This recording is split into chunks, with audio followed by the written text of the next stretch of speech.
Well,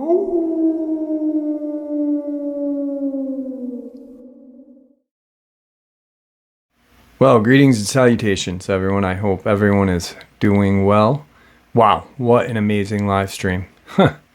Never, ever could get old or sick of them. They are truly the highlight of my week, getting to spend time with you guys. Today's upload is a media-documented case, a horrifying case, law enforcement with Dogman. Before we get into all that, though, a couple links. As you know, I rely on Patreon, PayPal, and the merch to help the channel to continue to grow and go. Links to Patreon and PayPal are in the description below. The merch is displayed directly under the video. Also, Dogman Frightening Encounters, Volume 1 through 3, the audiobook versions. They all were written and researched by Tom Lyons, narrated and produced by me, Jeff Nadolny. Those audiobooks are available on Audible, Amazon, and iTunes. Links to which are also in the description as well. And finally, last but definitely not least, if you'd really like to help support this channel to continue to grow and go, simply subscribe. It doesn't cost a cent. Click that like button. It takes half a second. If you don't want to miss out on any of the informative and exciting uploads I put out daily, click that bell icon. Also, please share this video. And finally, folks, please leave a comment. Why? Well, because all these things, they really do help this channel to continue to grow and go, and they definitely do matter. And with that being said, let's get into today's upload, shall we? This was published in the Richmond Times-Dispatch, April 10th, 1903. A case where a dog had the head of a human woman. The one thing that acted more effectually than the appearance of county officers to eject Charles Cook, a well-known farmer from a certain Henrico property which he had been ordered to leave, was the fearful apparition of a ghost, a giant dog with a woman's head. The men pulled up at once and yesterday moved 10 miles down in Verona district where he hopes to be out of harm's way. Cook is about 40 years of age and has for some time been renting Miss Freeman's farm in Verona. For inability to pay rent or other cause, ejectment proceedings were instituted, and he was put out. But he promptly moved back, and yesterday Deputy Sheriff Volger went down to order him away again. This time, however, Cook was moving out on his own accord. He had already started away. The deputy, he said that for several nights past, at about 10 o'clock, the premise had been visited by the most fearful apparition, a ghost, which takes the shape of a dog with a woman's head. It gets into the yard and scatters the milk pans and woodpile, uttering the most horrible noises. Upon some occasions it comes up to the door and rattles the knob. Cook showed the deputy 2 pistols he had armed himself with, as a means of protecting himself against this ghost. Still, he wanted to get out of the place, and hence he was moving. He had chosen a house about 10 miles down in Verona district, where he hoped the ghost could not follow. An old white woman who lived in the same house with Cook declares that all he says concerning the ghost is true. The Werewolf of Henrico County. It seems there's a werewolf, or at least that would be my guess, roaming around Henrico County in Verona.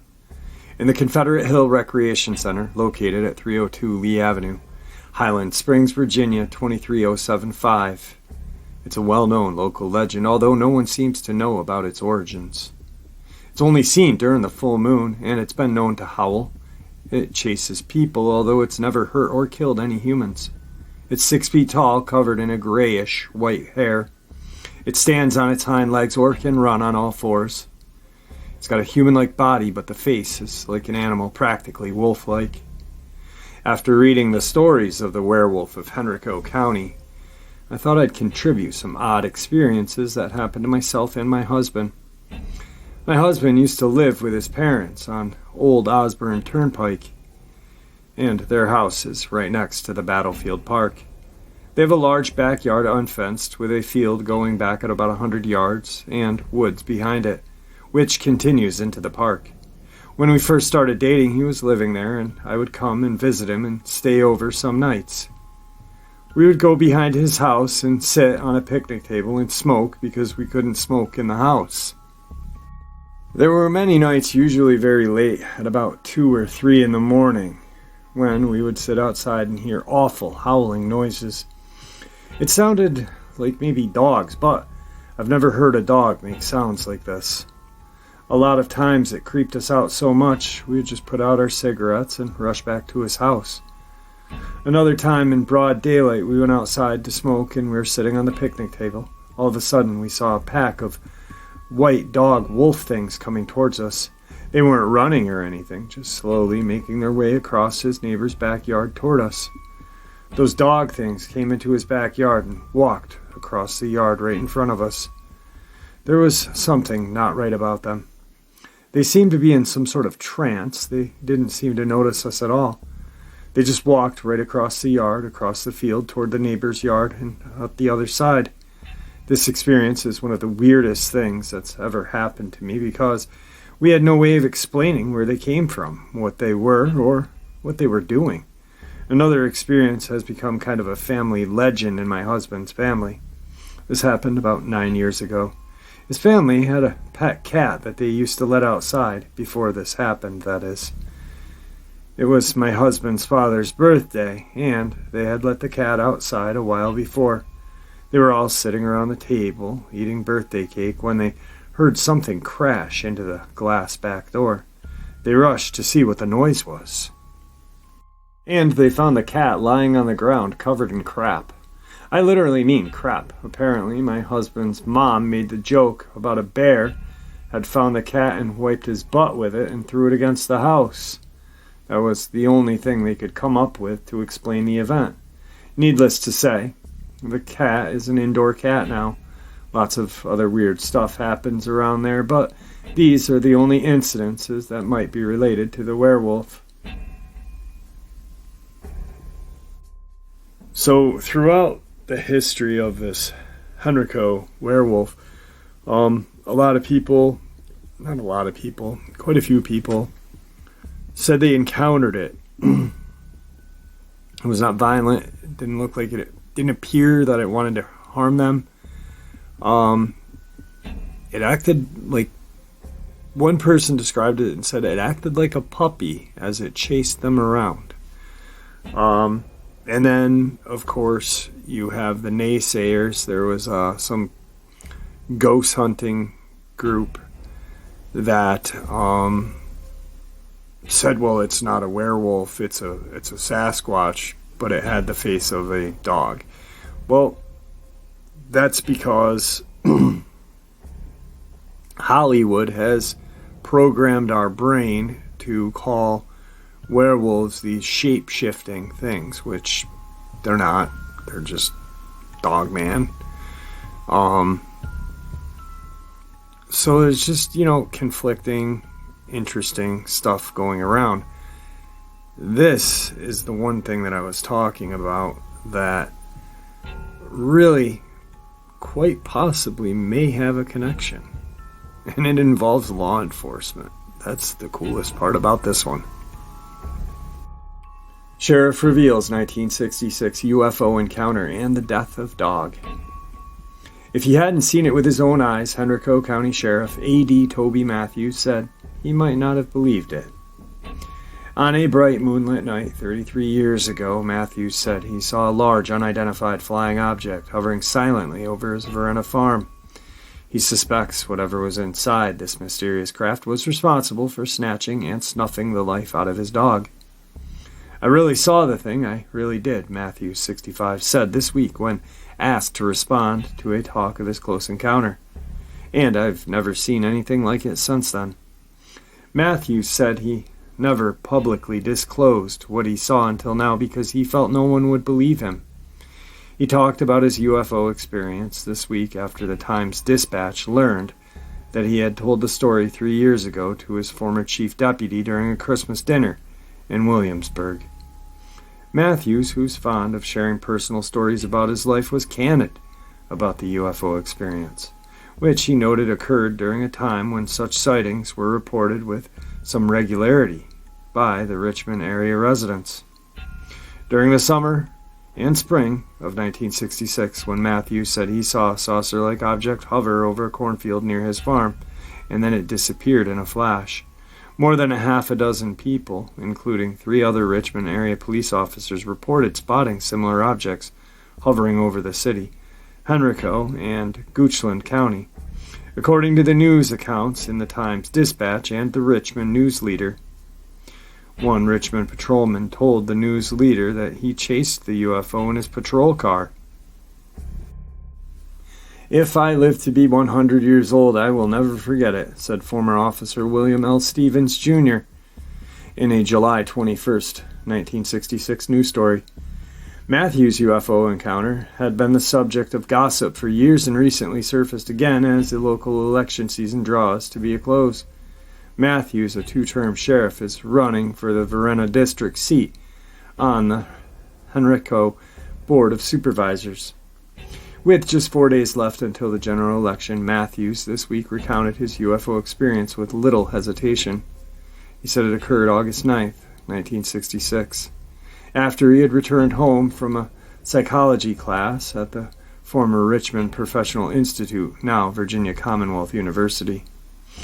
He was a road sergeant in Henrico Police and was living alone at the time at his farm in Charles City Road in the county's Glendale area. At about 10:30 that evening, Matthews said his German Shepherd, tied to a chain out back, began barking loudly, so he went outside to investigate. After turning him loose, Matthews said the dog, which he had acquired only 3 weeks earlier, ran to the edge of an adjacent cornfield. He was astonished at what he saw next. "I happened to look up, and there was this UFO right above the cornfield. It was just hovering right above the pole lines, about 200 feet in the air," Matthews states. The craft, which Matthews describes as white and about 30 feet in diameter, made hardly a sound and emitted no light. The object was about 4 to 5 feet wide at its widest point, which was in the middle. "It was just like the ones you see on TV," Matthews says. It was a bright moon that night, so he had a good look at it. Matthews said he ran back into his house to get a flashlight, and when he returned and shined it on the craft, the UFO turned slightly, emitted a burst of light, and took off like a bullet, just tremendously fast.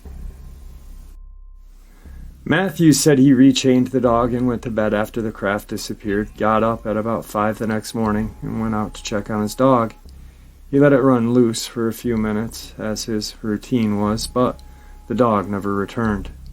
Matthews said he canvassed the area, but the dog was nowhere to be found. When he returned home, he was startled to find his dog lying motionless in the middle of the road just beyond his circular driveway. He was dead. He didn't have a mark on him, no blood, no singe, no nothing, Matthews recalls. It looked like he had almost been sleeping, and whatever killed him, they had taken his chain, collar off, and dropped it on the shoulder of the road. I couldn't believe how it got off him like it did. Matthews said his neighborhood in those days was remote and largely devoid of traffic at the hour. I didn't see any cars come through at the time, Matthews said, and assured that his dog was killed by whoever or whatever was in the UFO. The dog let me know that they were there, he said. The dog's death remains a mystery, Matthews says. He buried the shepherd that morning in the meadow on his property. Matthews said the city officer who saw the saucer-like object near the state fairgrounds a month earlier had urged him to notify the news media about his encounter, but Matthews resisted. Matthews was living alone at the time, and there was no other witnesses. I wasn't frightened by it. It was kind of awesome, Matthews said of the object. Of course, back in those days, I was still in the military reserve, and it did not appear to be any type of military craft at all, because, number one, it wouldn't have done what it did had it been known military aircraft. In December of '66, Matthews told his story to the then Chief Deputy Patrick Haley and his wife, Brenda, during a Christmas party dinner. at the Seafarers restaurant in Williamsburg.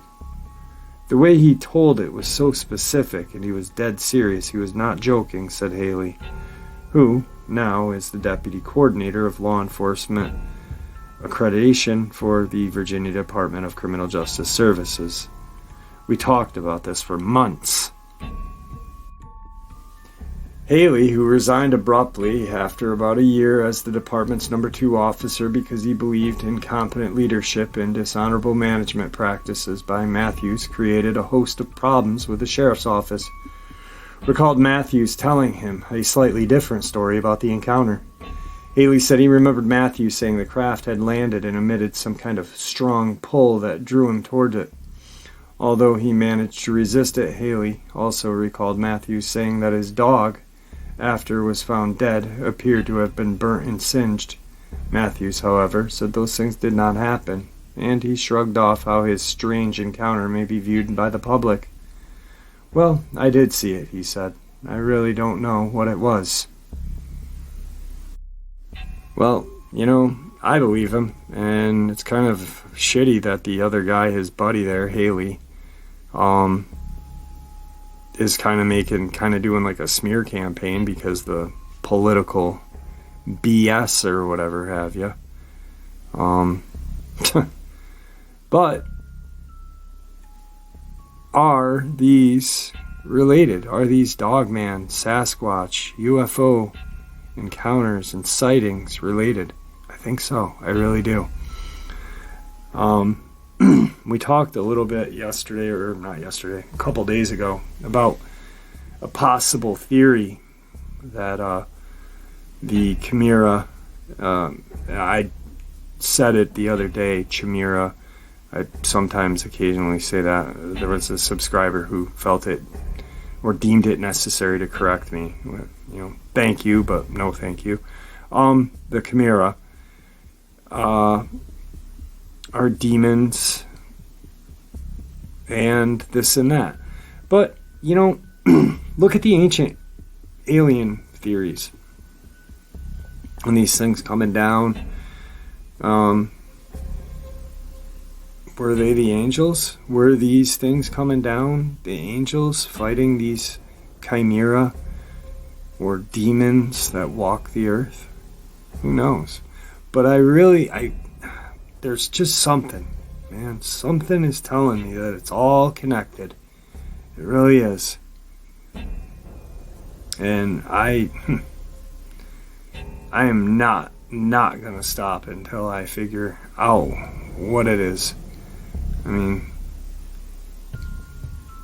it's kind of like buying that lotto ticket and you scratch that one number off, but you got like 100 more, and you can't wait to just keep scratching.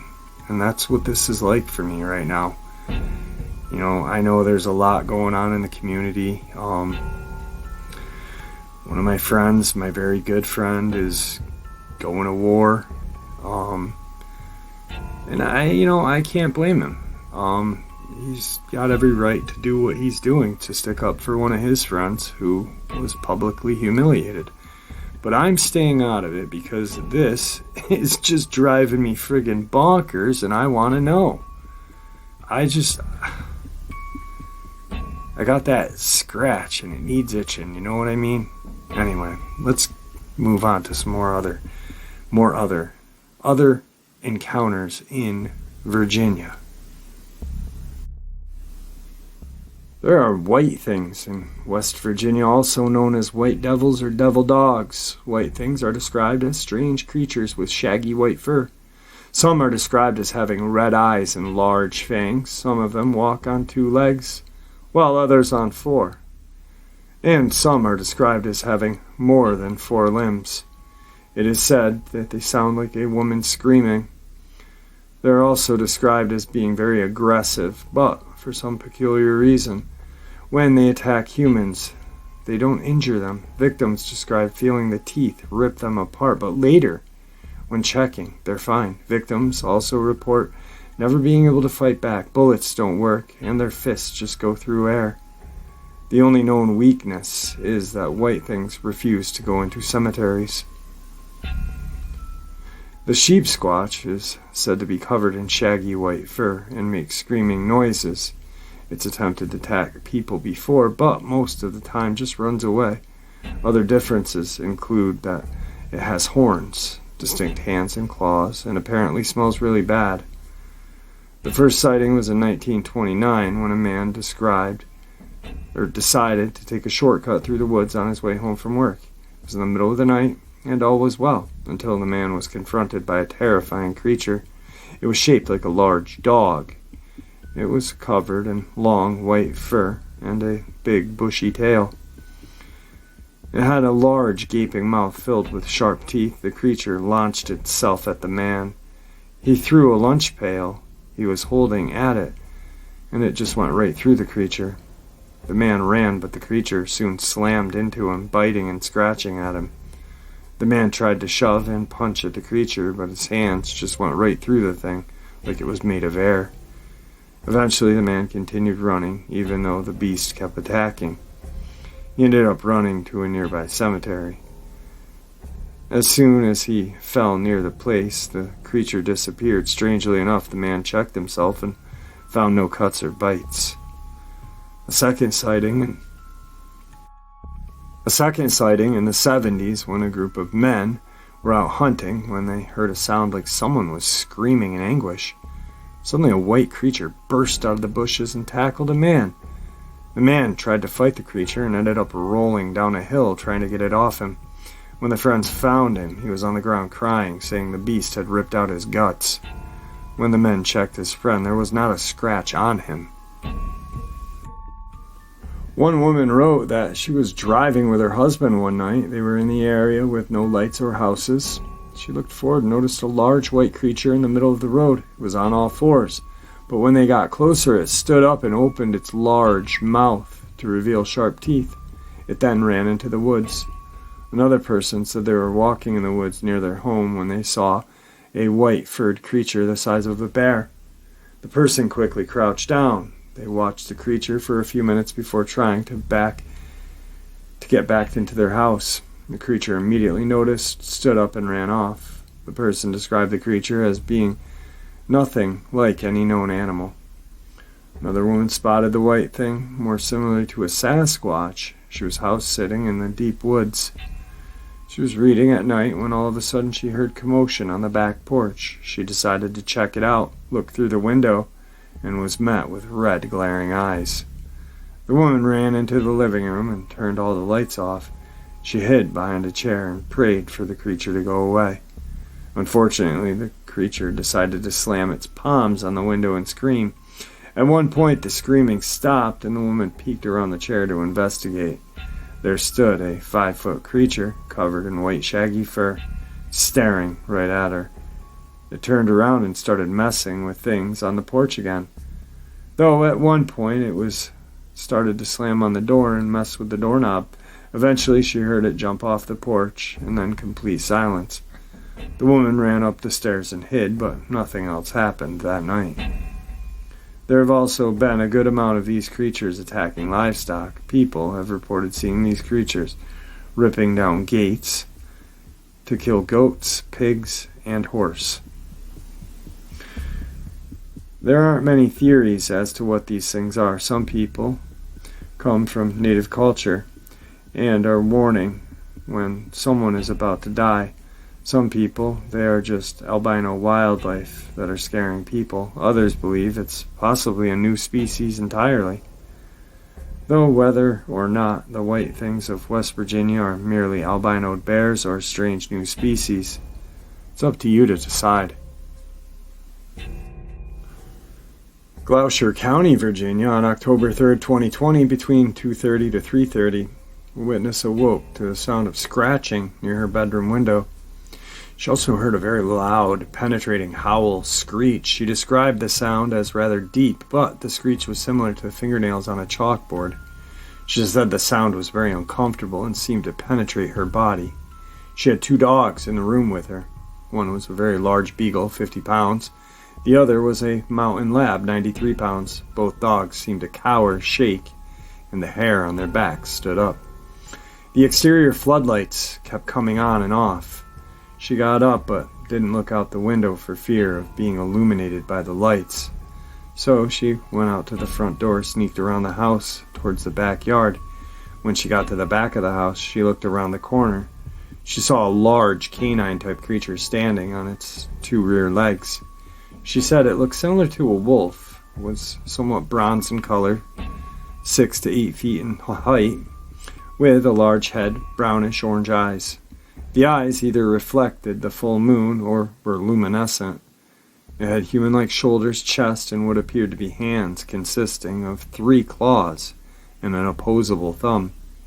Its ears were similar to a German Shepherd. When the animal saw her, it pivoted around, took 1 step bipedally, and stopped. It then hopped 3 times, turned towards her, grimaced, snarled, raised its head, and howled and screeched. She said the canine teeth were triple the size of a normal dog teeth. It also had 2 long teeth protruding from the bottom, like a wild boar. The animal then hopped toward the creek at the rear of her house. Its movements appeared to be freakish. She then heard a loud splash as it apparently jumped into the water. She ran back into the house and didn't come outside until the next day. The creature then hopped towards the creek at the rear of her home. Its movements appeared freakish. She then heard a loud splash as it apparently jumped into the water. She ran back into her house and didn't come outside until the next day. Initially, she didn't want to report what she saw for fear of ridicule. She knew her neighbor had paranormal experiences in the past, so she felt comfortable telling her, the neighbor who lives across the street. Now, a creature that I mentioned just a couple of minutes ago. The Sheep Squatch is described as being as big as a bear and covered in white wool. It's said to have sharp teeth and horns resembling that of a goat. It's said that its paws are huge and resemble raccoons with large, sharp claws, and it had a long, hairless tail. People also report a horrible odor and 4 beady eyes. Originally it was called the White Thing, but soon people started calling it Sheep Squatch. The only resemblance to the sheep is its white wool or fur. And really, its only resemblance to a Sasquatch is its size. In fact, it's covered with fur, similar small hands, horrifying odor, enough similarities to warrant a name. Although Sheep Squatch definitely does not have the same temperament as a sheep. The first 2 sightings were in '94. A man reported seeing the Sheep Squatch in the middle of the woods. He watched the Sheep Squatch eat mushrooms and drink from the creek before walking towards the road and out of sight. The second was reported by 2 children in Boone County. They were playing in their yard when they saw a large white creature in the woods. It was standing on its hind legs, which made it look huge. But when it saw the kids, it quickly ran away into the woods. Another sighting, reported in '94 in West Virginia near the TNT area, the area where ammunition was made in World War II. A group of women were driving slowly past it when Sheep Squatch came out of the woods and onto the road. It quickly ran off once it came into the headlights. The next sighting was in '95. A couple were driving down the road in Boone County when they noticed a white creature in the ditch. When they slowed down to look at the creature, it leapt up, revealing that it was actually Sheep Squatch, and attacked the couple's car. They quickly sped off.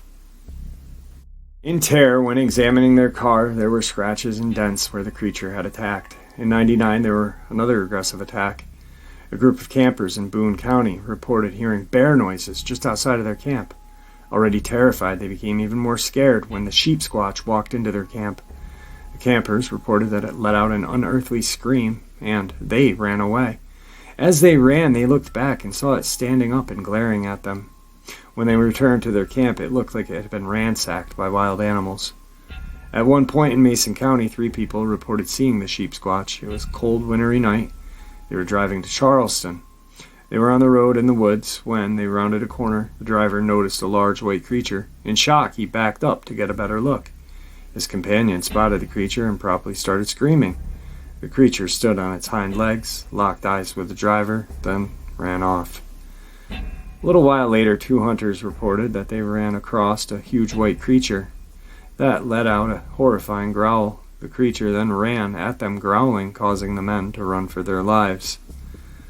The most recent report in 2015 in Falk's Run, 6 people were camping out in the woods. Around midnight, one of the campers spotted a large white creature on a nearby hill. The camper then alerted the others, and then they noticed the creature running down the hill. A river was in between the hill and the camp, and the creature was just wading through it. When it came out of the river, it growled, but then a screech was heard from somewhere else in the forest.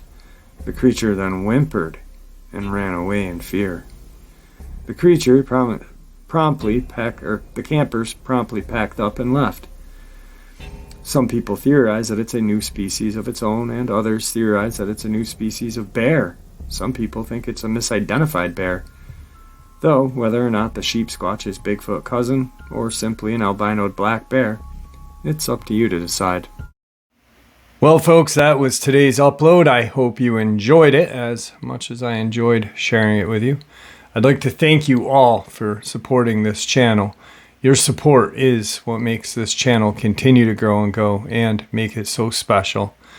I am truly appreciative for all of you guys and your support.